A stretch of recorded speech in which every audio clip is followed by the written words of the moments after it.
ভূমিকম্প দিয়ে ধ্বংস করলেন শুআয়ব আলাইহিস সালামের কওমকে 4টা অপরাধের কারণে। 1, তারা শিরকের পাপে লিপ্ত ছিল। 2, তারা কুফরির পাপে লিপ্ত ছিল। 3, তারা মাপে কম দিত। আর 4, তারা অন্যের সম্পদ অন্যায়ভাবে গ্রাস করে আত্মসাৎ করে ফেলত। এই 4টা পাপ আমাদের মধ্যে আছে কিনা ভাই? আছে কিনা? এখন নবী সাল্লাল্লাহু আলাইহি ওয়াসাল্লাম আমাদেরকে সতর্ক করছেন, হে আমার উম্মত, তোমাদেরকে আল্লাহ মাফ করে দিবেন তোমরা যদি শিরকের পাপ না করো, কুফরি না করো, খালি লা ইলাহা ইল্লাল্লাহ মন থেকে পড়লে আল্লাহ মাফ করে দিবে ইনশাআল্লাহ।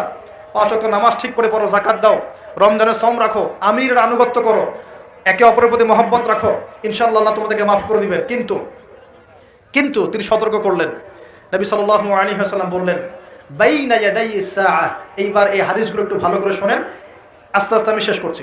নবী সাল্লাল্লাহু আলাইহি ওয়াসাল্লাম বললেন, বাইনা ইয়াদাই সাআ, কিয়ামতের আগে আগে, কিয়ামতের আগে আগে আসবে মুতানুন শাদীদ, বড় বড় দুটো মহামারী। বড় বড় মহামারী তো বুঝি আমরা, অসংখ্য মানুষ মারা যাবে এরকম মহামারী আসবে। তারপর বাদাহু, এই মহামারীর পরে আসবে সানাওয়াতুজ জালাজিল, জালজালা বা ভূমিকম্পের বছরগুলো। জালজালা বা ভূমিকম্পের বছরগুলো, বছর নয় বছরগুলো, মানে বছর ধরে সিরিজ ভূমিকম্প হবে বিশ্বের মধ্যে। বলেন নাউজুবিল্লাহ। এই পর্যন্ত কি পৃথিবীতে কখনো সিরিজ ভূমিকম্প হয়েছে বছরের পর বছর ধরে? এখনো হয়েছে কি? হয় নাই।